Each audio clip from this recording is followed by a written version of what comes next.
இப்போ நீங்கள் இந்த முன்னால் சொன்ன ஒரு ஹதீஸில் பறவை சகுனம் இல்லை, ஆந்தை சகுனம் இல்லை அப்படின்னு சொல்லி ஒரு வார்த்தை சொன்னீங்க. பறவை சகுனம்னா என்ன? ஆந்தை சகுனம்னா என்ன சார்? சரி, பறவை லா துயரத்த பறவை சகுனம் இல்லை என்று சொல்லலாம் சொன்னாங்கல்ல. அந்த அரபு மக்களுக்கு மத்தியில் அப்படி ஒரு சகுனம் பார்த்தல் அந்த நடைமுறை இருந்துச்சு. அது என்ன அப்படின்னு கேட்டால், ஒரு மரத்தில் ஒரு பறவை உட்காந்துட்டு இருக்கும். ஒரு ஆள் வெளியூர் பயணத்தை விரும்பியிருப்பார், வியாபாரமோ வேறு எதுக்காக வேண்டி. இந்த பயணம் நல்ல பயணமா இல்லையா, இந்த பயணத்தின் வெற்றி கிடைக்குமா தோல்வியா, லாபம் கிடைக்குமா நஷ்டமா, அப்படி இவர் தெரிஞ்சு கொள்வதுக்கு என்ன செய்வாராம், அந்த மரத்தில் பறவை உட்காந்து இருக்கிற அந்த மரத்தை போய் ஒரு உழுக்குவார். அந்த பறவை பறந்து போகும். வலது பக்கமாக பறந்து போனால் நல்ல சகுனம் தான், நம்ம புறப்பட்டுற வேண்டியதான். இடது பக்கம் பறஞ்சு வச்சுருங்க, நேரம் சரியில்லை, போக மாட்டாங்க. இப்படி ஒன்று இருந்தது. அதனால் நபி ஸல்லல்லாஹு அலைஹி வஸல்லம் கூட சொன்னாங்க, அக்கிரு தொயிர அலா மக்கினாத்தியான்னாங்க. எவ்வளோ அற்புதமான வார்த்தை. பறவையை அது இருக்கும் இடத்திலேயே விடுங்கள். எவ்வளோ அற்புதமான வார்த்தை. ஸோ பொதுவாக பார்த்தா என்ன, பறவையை அது இருக்கும் இடத்தில் விடுங்கள், ஏன் இது சொல்லணும் சலாசலம் அப்படின்னு நம்ம நினைப்போம்.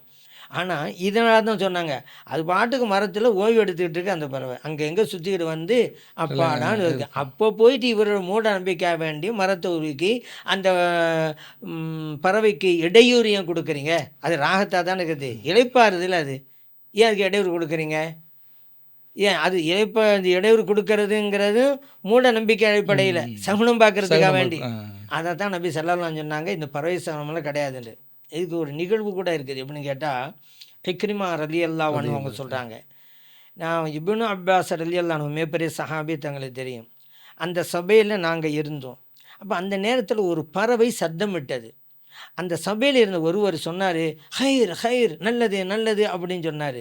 இப்னு அப்பாஸ் ரலியல்லாஹு சொன்னாங்க, என்ன ஹைரா, லா ஹைர வலா ஷர்ரங்க, இந்த பறவை சத்தம் போட்டது அதோட இயற்கை குணம் அதனால் செஞ்சிச்சு.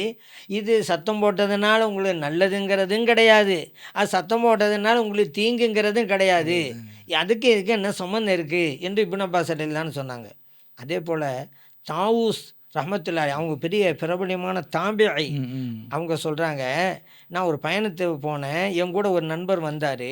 போயிட்டே இருக்கும்போது ஒரு காக்கே சத்தம் போட்டுச்சு. காக்கையோட சத்தம் நமக்கு என்ன தெரியும், அந்த சத்தத்தை கேட்டோன்னே ஹைர், நமக்கு நல்லா நடக்க போகுதுன்றார். இங்கே வாங்க, காக்கை சத்தம் நமக்கு நல்லா நடக்க போகுது, என்ன சம்மந்தம் இருக்குது?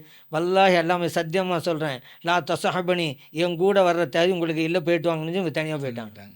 ஏன், இது ஒரு மூட நம்பிக்கை இல்லவா? மூட நம்பிக்கைக்குள்ள ஒரு மனிதரோடு பயணத்தை மேற்கொண்டால் எவ்வளோ பெரிய இடைஞ்சல் நஷ்டங்கள்லாம் வரும்.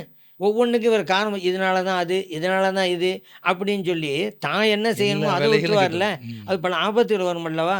எங்கூட பயணம் செய்வதற்கு நீங்கள் தகுதி இல்லை, வர வேணான்னு சொல்லிவிட்டாங்க. ஆனால் இந்த இப்படியெல்லாம் அந்த காலத்தில் இருந்தது. அதனால தான். அதுபோல் ஆந்தை சகுனம் அப்படின்றா என்னென்னா, பொதுவாகவே ஆந்தை கத்துனாக்கா என்ன அப்படிங்கிறது இன்றைக்கி நம்ம மக்கள் மத்தியில் இருக்குது. ஏன் பல கருத்து சொல்லுவான்னு வச்சுக்கிறோங்க. சரி, அன்றைக்கி அரபு மக்களுக்கு மத்தியில் என்ன அப்படின்டா, ஒரு ஆள் கொல்லப்பட்ட நிலையில் இறந்துட்டான்னு வச்சுக்கிறோங்களேன், அவருடைய உயிர் மறுவடிவம் எடுக்குமா அந்த ஆந்தை உருவத்தில். அந்த ஆந்தை உருவத்தில் வந்து சத்தம் போடுது, இறந்தவருடைய உயிர் தான் இந்த உருவத்தில் வந்திருக்கு அந்த மக்கள் நம்பினாங்க. அப்போல்லாம் கிடையாங்க, இறந்தவர் அவர் பாட்டுக்கு போயிட்டார், அவர் எங்கே இருக்கணுமோ அங்கே தான் இருக்கிறாரு.